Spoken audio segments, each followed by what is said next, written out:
ஒரு மூமினது வாழ்க்கையில் நடுநிலையான பகுதியில் ரசூலுல்லாஹி ஸல்லல்லாஹு அலைஹி வஸல்லம் பொருளாதாரத்தை தேடல், பொருளாதாரத்தை செலவழித்தல், பொருளாதாரத்தை தேடல், பொருளாதாரத்தை செலவழித்தல் என்ற ஒரு பகுதியை சொல்லி காட்டினார்கள். நம்ம தேடுவதும் ஹவாவோட தான், செலவழிக்கிறதும் ஹவாவோட தான். இந்த மனநிலை ஒரு முஃமினுக்கு இருக்காது. இந்த மனோநிலை ஒரு முஃமினுக்கு இருக்காது. ரசூல் ஸல்லல்லாஹு அலைஹி வஸல்லம் உபதேசம் சொன்னார்கள், லா தஸ்தபதி உர் ரிஸ்க், ரிஸ்க் வரவில்லையே, இது கிடைக்கல, அது கிடைக்கல, இன்னும் வரல, சரியாக அமையலையே என்று எதிலே நீங்க பதறிக்கொண்டு இருக்க வேண்டாம். ஃபஇன்னஹு லன் தமூத நஃப்ஸுன் ஹத்தா தஸ்தக்மில ரிஸ்கஹு, உங்களுக்கு எழுதப்பட்ட ரிஸ்கை நீங்கள் முடிக்கின்ற வரைக்கும் மரணிக்க மாட்டீர்கள். உங்களுக்கு எழுதப்பட்டதை முடிக்கின்ற வரைக்கும் நீங்கள் மரணிக்கவே மாட்டீர்கள். அதனால நீங்க என்ன செய்ய வேண்டாம், இதில் பதற வேண்டாம். லவ் அன்னக்கும் ஃபரர்தும் மின் ரிஸ்கில்லாஹி அல்லதி கத்தர லக்கும், உங்களுக்கு அல்லாஹ் தக்தீர் செய்த ரிஸ்கிலிருந்து வேண்டாம் என்று நீங்கள் ஓடினாலும் லா அத்ரக்கக்கும், அது உங்களை வந்து அடையும். அந்த ரிஸ்க் கமா யுத்ரிக்குமுல் மவுத், மவுத்து உங்களை வந்து அடைவதை போன்று, மவுத்து உங்களை வந்து அடைந்தே தீரும் எவ்வளவு உறுதியோ அது மாதிரி உங்களது ரிஸ்க் உங்களை வந்து அடையும். தேடுவதில் ஒரு பதட்டம் இருக்கக்கூடாது. ஒரு செய்தியில் ரசூலுல்லாஹி ஸல்லல்லாஹு அலைஹி வஸல்லம் சொன்னார்கள், அஜ்மிலு ஃபித் தலப், நீங்கள் தேடுகின்ற உழைப்பை அழகாக வைத்துக் கொள்ளுங்கள், நேர்மையாக வைத்துக் கொள்ளுங்கள், பதற வேண்டாம், அழகான முறையில் தேடுங்கள் என்று சொன்னார்கள். காரணம், உங்களுக்கு வரவேண்டி இருப்பது வந்தே ஆகும், வரவேண்டி இருப்பது வந்தேகம். ஒரு வருடத்தில் ஒரு விஷயத்தை நீங்கள் கேட்க போகிறீர்களா, கெஞ்ச வேண்டாமா? நான் சொல்லாங்க, ஒரு விஷயத்தை கேட்க போறீங்க, கெஞ்ச வேண்டாம். பிசினஸ்க்கு உதவி தேடி போவோமே, நம்மளாம் செய்வோமே, எதிலும் கெஞ்ச வேண்டாம். உங்களுக்கு எழுதி அல்லாஹ் இருந்தால் நீங்க லேசா கேட்டாலே உங்களுக்கு கிடைச்சிடும், லேசா கேட்டாலே உங்களுக்கு கிடைத்து விடும் என்று ரசூலுல்லாஹி ஸல்லல்லாஹு அலைஹி வஸல்லம் சொன்னார்கள். ஒருவரிடத்தில் ஒன்றை பெற்றுக்கொள்வதற்காக ஒருவரை பற்றி குறைபாடு நீங்கள் பெற்றுக்கொள்ள வேண்டாம், ஒருவரை பற்றி குறை பேசி ஒன்றை நீங்கள் பெற்றுக்கொள்ள வேண்டாம். நாளை மறுமையில் உங்களது குறை அல்லாஹ் தஆலா பகிரங்கமாக பேசுவான் என்று ரசூலுல்லாஹி ஸல்லல்லாஹு அலைஹி வஸல்லம் அவர்கள் சொன்னார்கள். தேடுவதில் ஒரு அழகு இருக்க வேண்டும். அதனால் ரசூல் ஸல்லல்லாஹு அலைஹி வஸல்லம் அல்லாஹ் தஆலா குர்ஆனிலே சொல்கிறான், மூமின்களுடைய பண்புகளில் வல்லதீன இதா அன்ஃபகு, அவர்கள் செலவழித்தால் லம் யுஸ்ரிஃபு, வீண் விரயம் செய்ய மாட்டார்கள், வலம் யக்துரு, அப்படியே கஞ்சர்கள் மாதிரி பிடித்துக் கொண்டிருக்க மாட்டார்கள், வகான பைன தாலிக கவாமா, இரண்டுக்கு மத்தியில் சிறந்த ஒரு நடுநிலை அவர்கள் என்ன செய்வார்கள், கையாளுவார்கள். ரசூலுல்லாஹி ஸல்லல்லாஹு அலைஹி வஸல்லம் அவர்கள் கூட செலவு விஷயங்கள்ல ஒரு நிதானத்தை கடைபிடித்தார்கள். தாங்களும் சில விஷயங்களை கடைபிடித்தார்கள். புகாரி 5357வது இலக்கம் உமர் ரலியல்லாஹு அறிவிக்கிறாங்க, ரசூல் ஸல்லல்லாஹு அலைஹி வஸல்லம் ஒரு வருடத்துக்குரிய உணவுகளை செட் பண்ணி கொள்வாங்க. எப்பயும் ஒரு இயருக்குரிய உணவுகளை என்ன செய்வாங்க, ஒரு வருமானத்தை வச்சுக்கொள்வாங்க. ரசூல் ஸல்லல்லாஹு அலைஹி வஸல்லம் அவருக்கு பனு லோதரி கோத்திரத்துடைய தோட்டம் ஒன்று சொந்தமாக இருந்தது. அந்த தோட்டத்தில் வரக்கூடிய வருமானத்தில் 1 இயருக்குரிய ஏற்பாடு ரசூலா செஞ்சிருவாங்க. இது புகாரில் வரக்கூடிய செய்தி. ஒரு வருஷத்துக்குரிய என்னென்ன செலவு, என்னென்ன சாப்பாடு அப்படி செஞ்சிருவாங்க. அது ரசூல்லாங்க செய்யறது ஒரு அளவா இருக்கும், விளங்கிட்டா? 1 இயருக்கு நம்ம போட்டோம்னா நம்மட நிலைமை அது மனதுடைய நிலைமைக்கு ஏற்பதாக கூட குறைய இருக்கும். ரசூல் ஸல்லல்லாஹு தங்களோட ஃபேமிலிக்கு எவ்வளவு தேவையோ அந்த அளவுக்கு வச்சுக்கொள்வாங்க. மற்றவைகளை அல்லாஹ்வுடைய பாதையில் என்ன செய்வார்கள், செலவழிப்பார்கள் என்ற செய்தியை நாங்கள் பார்க்கிறோம். அப்ப எல்லாவற்றிலும் ஒரு நிதானம், நம்ம சேமிப்பு எல்லாம் இருக்கணும். ஆனால் எல்லாவற்றிலும் ஒரு நிதானத்தை ரசூலுல்லாஹி ஸல்லல்லாஹு அலைஹி வஸல்லம் அவர்கள் கடைபிடித்தார்கள். நீங்கள் பார்க்கலாம் சூரா மஆரிஜ், இன்னல் இன்சான குலிக ஹலூஆ, மனிதன் பதறக்கூடியவனாக அவசரப்படக்கூடியவனாக படைக்கப்பட்டிருக்கிறான். இதா மஸ்ஸஹு ஷர்ரு ஜஸூஆ, தீங்கு என்று வந்தால் பதறி விடுகிறான், தீங்கு தீமை என்று வந்தால் பதறி விடுகிறான். வைதா மஸ்ஸஹுல் கைரு மனுஆ, நன்மை என்று வந்தால் என்னது, கொடுத்தா குறைஞ்சிருமே, எப்படி கொடுக்கிறது என்கின்ற மனோநிலைக்கு தள்ளப்படுகிறான். தீங்கு என்று வந்தா பதறுகிறான், நன்மை என்று நடந்து விட்டால் தடுத்துக் கொள்கிறான், கொடுக்காம என்ன செய்யறான், நடந்து கொள்கிறான். யாரை தவிர, இல்லல் முசல்லி, தொழுகின்றவர்களை தவிர. யார்கிட்ட தொழுகை இருக்கிறதோ, முறையான தொழுகையுடைய பேணுதல் இருக்கிறதோ, அவர் தீங்குடைய விஷயத்திலும் சரியான முறையில் நடந்து கொள்வாரு, நிறைய கிடைச்சாலும் சிறந்த முறையில் நடந்து கொள்வார். அல்லதீனஹும் அலா ஸலாத்திஹிம் தாயிமூன், அவர்கள் யார் தங்களது தொழுகையில் பேணுதலாக இருப்பார்கள். வல்லதீன ஃபி அம்வாலிஹிம் ஹக்கும் மஅலூம், தங்களது பொருளாதாரத்தில் அவர்களுக்கு ஒரு உரிமை இருக்கிறது, ஒரு பங்கு இருக்கும். லிஸாயிலி வல் மஹ்ரூம், கேட்டு வருகின்றவர்களுக்கும் எவர்களுக்கெல்லாம் கிடைக்காமல் ஒதுங்கி இருக்கிறார்களோ அவர்களுக்கும் அவர்களது சொத்தில் ஒரு பங்கு இருக்கும். இவர்கள் பதற மாட்டார்கள், இவர்கள் என்ன செய்ய மாட்டார்கள், பதற மாட்டார்கள், நடுநிலையான வாழ்க்கையை கடைபிடிப்பார்கள் என்ற செய்தியை பார்க்கிறோம். ஆக அன்புள்ள சகோதரர்களே, ஒரு மூமினுடைய வாழ்க்கையில் எல்லா பகுதியை நீங்கள் எடுத்துக்கொண்டாலும் ஒரு நடுநிலையான தன்மையை நீங்கள் என்ன செய்யலாம், காணலாம். இந்த நடுநிலையான தன்மை நம்மிடத்தில் இருந்து என்று வைங்களே, வாழ்க்கையில் நம்ம நிறைய பதற மாட்டோம், ஒரு அழகான விஷயத்தை கடைபிடிப்போம், விமர்சனங்களுக்கு தடமாறிக்கல மாட்டோம், நஷ்டங்களில் துவண்டு விட மாட்டோம், தோல்விகளை நாங்கள் கலங்கி விட மாட்டோம். அன்புள்ள சகோதரர்களே, இந்த வாழ்க்கைக்கு ஒரு உதாரணத்தை சொல்லி நான் முடித்துக் கொள்கிறேன். உமர் ரலியல்லாஹு அன்ஹு அவர்கள் சியரு அலாமின் நுபலாவிலே வரக்கூடிய செய்தி 3ஆம் பாகம் 13வது இலக்கம். உமர் இப்னுல் கத்தாப் ரலியல்லாஹு, எங்களுக்கு தெரியும் அவருடைய வாழ்க்கை எப்படி என்று, எவ்வளவு அழகான ஒரு வாழ்க்கை வாழ்ந்தார்னு தெரியும். அப்படி ஒரு சிறப்பான வாழ்க்கை வாழ்ந்த ஒரு நபித்தோழர். இந்த நபித்தோழர் அவரது வாழ்க்கையிலே காட்டிய பேணுதல், நடுநிலைமை இவைகளெல்லாம் சர்வசாதாரணமானதல்ல.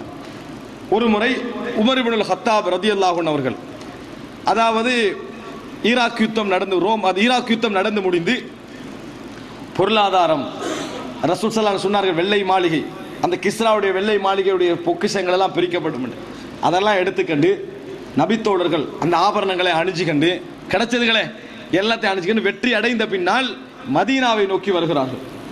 அப்படி ஒரு அழகான தோற்றத்தில் வெற்றி, அந்த இடம் வெற்றி கொண்டதை நினைச்சாலே இஸ்லாமிய சமுதாயம் சந்தோஷப்படணும். அப்படிப்பட்ட ஒரு வெற்றி. கிஸ்ரா, ரசூலுல்லாஹ் கைசர் கிஸ்ரா அடிக்கடி சொல்லுவாங்களே, அவர்கள் வெற்றி பெற்று இங்கே வாரா, வந்தால் அழகான சொத்து சுகத்தோட மதீனாவுக்கு வாரான். அவ்வளோ அழகான சொத்தை வந்து அவங்க என்ன செய்யறாங்கன்னா சில ட்ரெஸ்ஸை போட்டுக்கணும் வந்துட்டாங்க.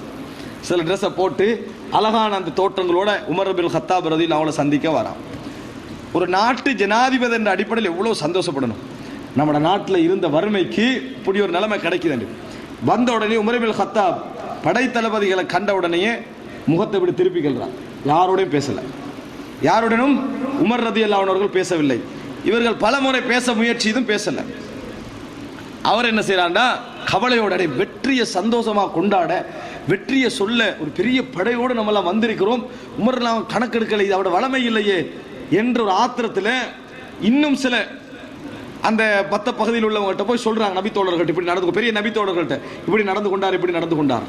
அவர் சொல்றாங்க, நீங்க என்ன செய்யுங்க என்றால் இந்த ட்ரெஸ் எல்லாம் கலட்டு, இதெல்லாம் என்ன செய்யுங்க, எப்படி நீங்க இந்த சொத்துக்கள்லாம் எடுத்து வந்தீங்க அதில் போடுங்க, போட்டுட்டு வளமே எப்படி சந்திப்பீங்க, போக்கோல எப்படி இருந்தீங்க, ஒட்டு ஆடைகளோட கோலமான ஆடைகளோடு இருந்தீங்களே, அதோட போய் உமரை சந்தியுங்கள் அப்படின்றார். அதோடு போய் உமர் இப்னுல் ஹத்தாப் எல்லாம் சந்திக்கிறாங்க. அந்த நபித்தோழர் சொல்கிறார், இதுக்கு முன்னால எங்களை பார்க்காத மாதிரியும் இதுதான் நம்ம ஃபர்ஸ்ட் டைமா வார மாதிரியும் எங்களை கடுமையாக உமர் இப்னுல் ஹத்தாப் அவர்கள் வரவேற்றார்கள். எங்களை கடுமையாக வரவேற்றார்கள், பக்கத்திலே அமர்த்தி கொண்டார்கள், பேசினார்கள். அன்புள்ள சகோதரர்களே, ஆட்சியில் ஒரு சாம்ராஜ்ய தலைவராகிறார். இது நபித்தோழர்களுக்கு ஒரு பெரிய பாரமாயிட்டு இந்த நிகழ்வு. உமர் ரலியல்லாஹு அன்ஹு அவர்கள் அவர் எப்படி ஆட்சிக்கு வர முன்னால என்ன ட்ரெஸ் எப்படி உடுப்பாரோ அப்படி வச்சுட்டீங்க, ஒட்டு போட்டு அதே ஆடையோட ஆட்சியில் திரிகிறார், அதே ஆடையோட போறாரு, அதே ஆடையோட வராரு. உங்களுக்கு தெரியும், அவர் பைத்துல் மக்திஸுக்கு போகல நடந்த சம்பவம். பைத்துல் மக்திஸுக்கு போகல ஏறி போறாரு. இது பெரிய ஒரு பிரச்சனையாக நபித்தோழர்களுக்கு மத்தியில் இருந்தது.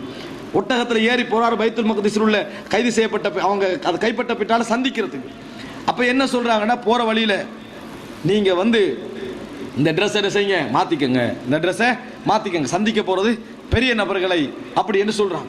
கொஞ்ச நேரத்தில் உமர் ரலியல்லாஹு அன்ஹு கருத்துக்கு வர பார்க்குற அளவுக்கு என்ன செஞ்சாங்க, பேசிட்டாங்க. மறுபடி உமர் சொல்றார், இல்லை இல்லை, இன்னா கௌமுன் அஅஸ்ஸனல்லாஹு பில் இஸ்லாம், அல்லாஹு தாலா எங்களை இஸ்லாத்தால் கண்ணியப்படுத்தி இருக்கிறான். ஃபலா நப்தகில் இஸ்ஸத இல்லா பிஹி, கண்ணியத்தை அதன் மூலம் மட்டும்தான் தேடணும். இதால எங்களுக்கு கண்ணியம் வேணாம். அதோட போனார். அதோட என்ன சொன்னாரு, உமர் இப்னுல் ஹத்தாப் ரலியல்லாஹு போனார்.